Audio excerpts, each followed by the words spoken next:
So what do you get when you stick a hentai plotline on a mainstream product, lose most of the fan service, and replace it with comedy? Well, probably Nande Koko ni Sensei got, but this is a close second. I've been meaning to take a look at this show for quite a while, but a few things kept getting in the way. Specifically, I couldn't really place my feelings on this one because there's a lot I like about it, but also a ton I'm lukewarm to. So, I guess I'll try to touch on those aspects as best as I can, since this one's got a cliched plot with excellent characters, great comedy with weak drama, and some decent animation to tie the whole thing together. So, Domestic na Kanojo, or, if you're not quite nerdish enough for the Japanese, Domestic Girlfriend. Spoilers ahead. Adapted from a manga, Domestic na Kanojo, or DomeKano for brevity, was pushed out for a winter 2019 anime release. Dio Media, and no, that's not Media, is the studio behind this one, having given us Kantai Collection, Shinryaku Ikamusume, Kodomo no Jikan, and Asurete no Omocha. And suddenly, this series makes a whole lot more sense. Though I think that sort of background is exactly the type that would make this anime shine. Ibata Shota sat in the director's seat here for his second project as the lead. Not to say he lacks experience, as he has plenty in terms of animation director, and a few episode director credits to his name. His other work includes the director of Girlish Number, but mostly what stands out to me is his animation director work. Being in charge of the first two lyrical Nanoha movies, a number of episodes of Owari Monogatari, and a few for Kantai Collection. The nepotism's strong here.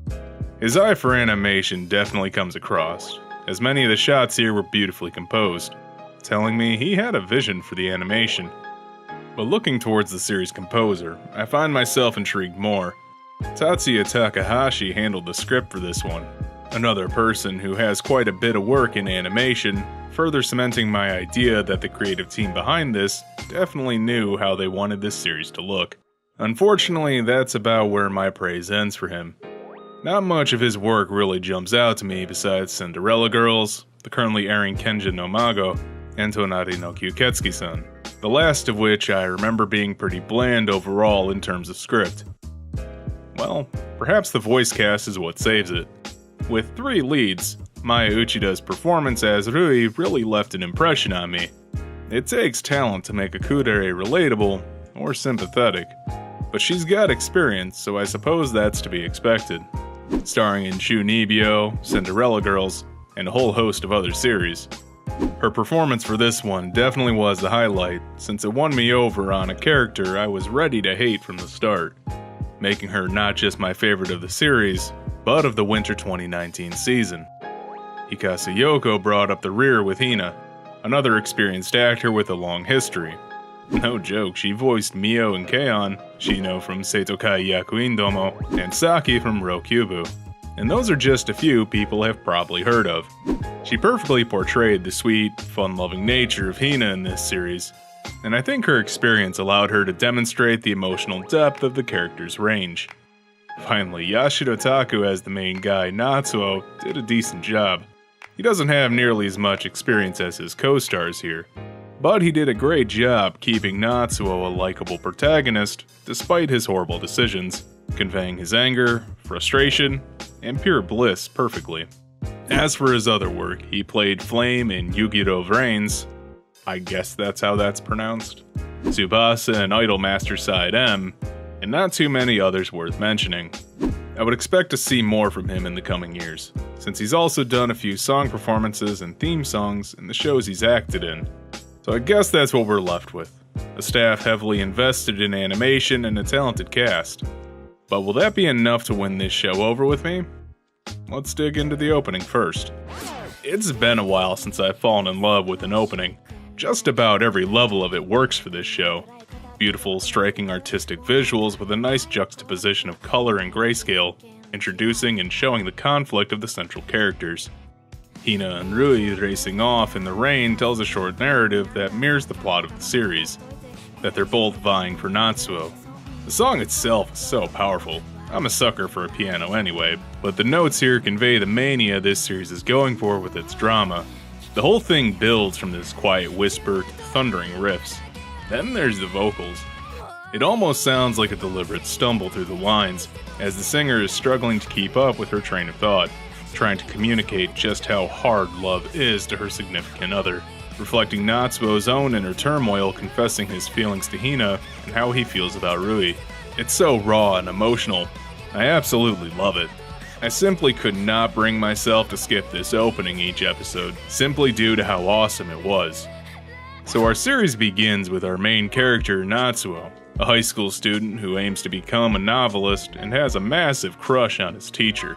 Since that second one's out of the question for him, he gets dragged to a group mixer with some friends and some girls from another school. Being a bit bored there, he decides to slip out and snag a drink, bumping into another girl, Rui, who was quiet for the most part. They talk for a bit, and she invites him back to her place to fuck. She's not slutty or anything, mostly she just wants to try sex out. When they finish, she kicks him out and basically says that was a one-time thing, and they'll never see each other again. After that, Natsuo runs back to his friend's house to tell him how he lost his virginity, but realizes that was kind of a shallow experience. A bit later, he goes home and his dad announces that he's getting remarried. Natsuo lost his mother when he was young, you see, and his dad, after a number of years, hit it off with an older divorced woman. Before you get any ideas that this is a wicked stepmother plot or something, she and Natsuo's dad are both great parents, doing what's best for their kids while putting their own happiness second. I absolutely love them because they're just great people. When they go to meet this woman, it turns out she has two daughters. Rui, the girl Natsuo lost his virginity to, and Hina, the teacher Natsuo has a crush on. I'll pause for your shock.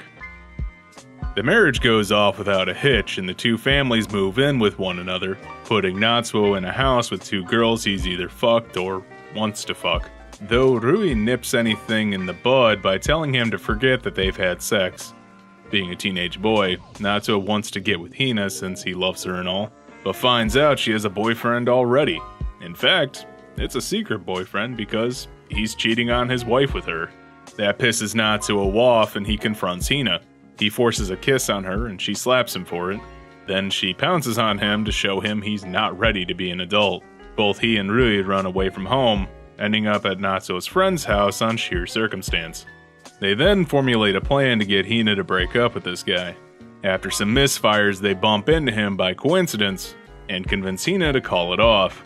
This whole experience has gotten Rui to realize she likes Natsuo and makes some moves on him, convincing him to kiss her a bit. He helps Rui get acclimated in school, her getting a friend that wants to bone Natsuo too, and getting the three of them settled into the literature club. Momo's a great character, mostly because she's trying her best in a shitty situation, self-medicating with relationships. The teacher for this club happens to be Natsuo's favorite writer, and he takes the group sort of under his wing. He gets them to enter a writing contest and submits their entries, hurting Natsuo a bit when his story doesn't even place. But Rui got an honorable mention out of it. Once things settle down, Rui convinces Natsuo to kiss some more. But this time, Hina walks in on them. It turns into a shouting match since they're family and all, but Rui brings up the fucking obvious thing that they're not blood related, nor have they been family for long. Natsuo keeps trying to get together with Hina when he gets some mixed signals from her, eventually convincing her to date him, but she moves out at first so they can have a place to be alone. The sad thing is, Rui's pretty damn smitten with him by this point, since he's helped her adjust to life at her new school. But with him barely being home, she finds him at Hina's one night. That's when she realizes he's loved her more. It breaks her heart, and she decides to hate him from that point on, as well as her sister. But things improve, and Rui changes her mind, at least to be cordial to them.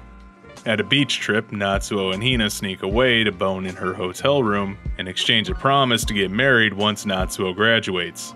But that's not gonna happen.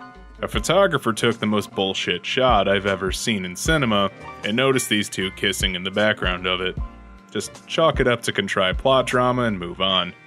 She's forced to resign from her post at the end of the rapidly approaching school year, since she's a teacher kissing a student after all, and just leaves entirely, without telling Natsuo anything. I mean, She left a note for him, but she was long gone by that point. He flips his shit and goes into a depressed spiral.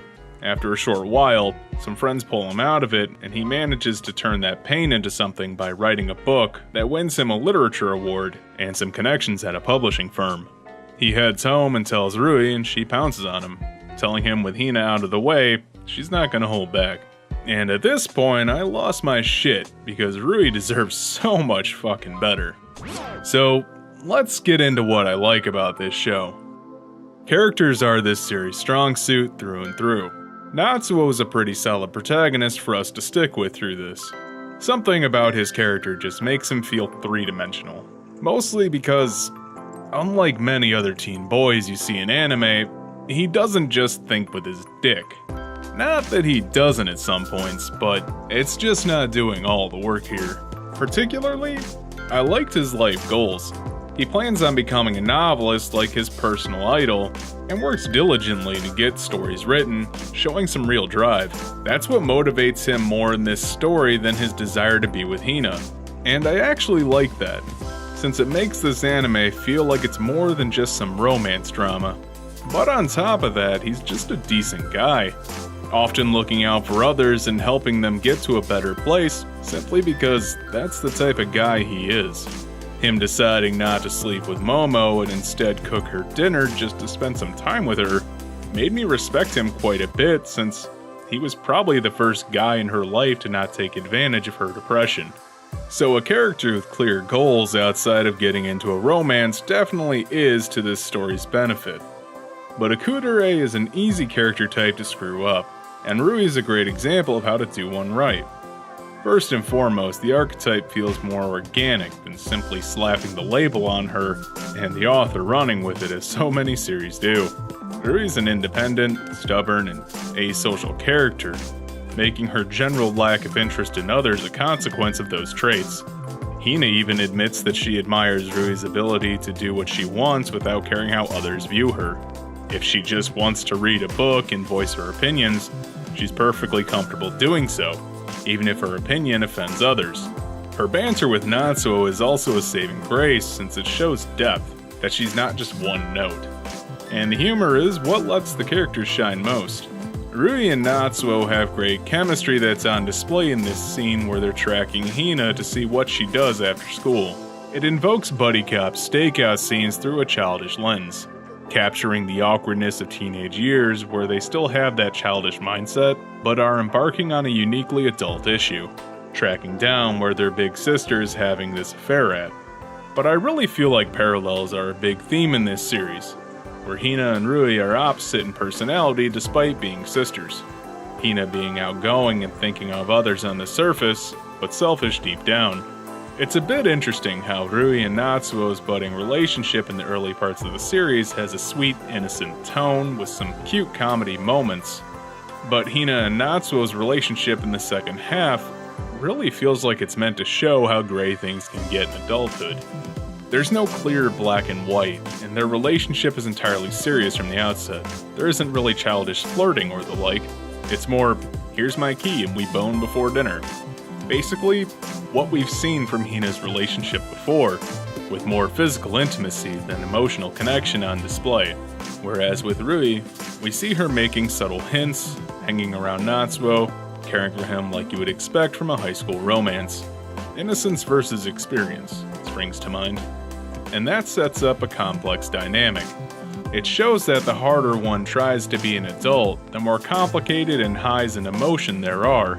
With Hina, Natsuo experienced his lowest moment in the series, and subsequently turned that experience into the highest. I think that makes for a good coming-of-age story. One that leaves the audience with a positive message. That some good can come from your heartbreak, and you can develop as a person from it. So rather than be tainted by his brushes with adulthood, Natsuo grows. So let's touch on what I didn't like so much. Honestly, it's gonna sound bad, but the plot itself is what I felt was lacking in this one. The main storyline of Natsuo loving Hina and the situation around that is entirely melodramatic. That is to say, every obstacle feels manufactured rather than organically springing up, with the characters treating each as though it's a massive deal. The main selling point of this anime, and by extension the manga, is the idea that Natsuo living with Rui and Hina is two romantic interests as brother and sister. But besides the big reveal that Rui and Hina are sisters, that doesn't actually change the hurdles Natsuo faces in his goal to becoming Hina's boyfriend. She's already his teacher from the start, and her being his teacher leads to them breaking up at the end. So, her being his stepsister adds absolutely nothing to the plot besides offhandedly mentioning, "I can't date you because you're my little brother and student." Nothing's gained by the story besides some fan service and to perpetuate Japan's weird pseudo-incest fetish. Further, the whole setup is just hilarious in its execution. His dad springs it on him out of nowhere. He meets his two sisters and is like, "Oh hey, I lost my virginity to you, and you're the teacher I have a crush on," and faints from the shock. That's a punchline, not an inciting incident. But I want to be clear that the whole plot isn't trash. Romance just doesn't feel like this show's strong suit, at least not the one it focuses on. Rui and Natsuo come off as a more believable couple to me. Natsuo's issue with writing and his interaction with his friends are what this story does well, but rather than be a story about him and Rui getting together at school, it has this weird wanting to screw your teacher/sister plot that just mucks up the flow of the rest of the story, since everything with Hina is entirely an and then sort of over the top. She's his teacher, and then she's also his sister. She's dating someone already, and then it turns out to be a married guy who was also her teacher. She has to call things off with Natsuo, and then she leaves without saying a word. It's just the worst sort of drama writing because it feels like an escalation game. Like the story is trying to top itself. So DomeKano is a weird mess of quality. The art direction and animation are fantastic. The characters and their relationship dynamics are top-notch. But the story itself falls flat for me for being so absurdly stupid. It really feels like the writer had more talent than this, but instead chose to go with this plot because it was easy. Or they lost a bet. I can't really tell which. Either way, if you can look past the silliness and over-the-top drama, there's a decent show here, and one I'm looking forward to a second season for. Mostly because it looks like it's about to hop on that Rui hype train and ride it all the way home. Hey, you made it to the end of the video. Don't forget to like, comment, subscribe, and do all the other YouTube stuff, because that really helps me out. Thanks for watching.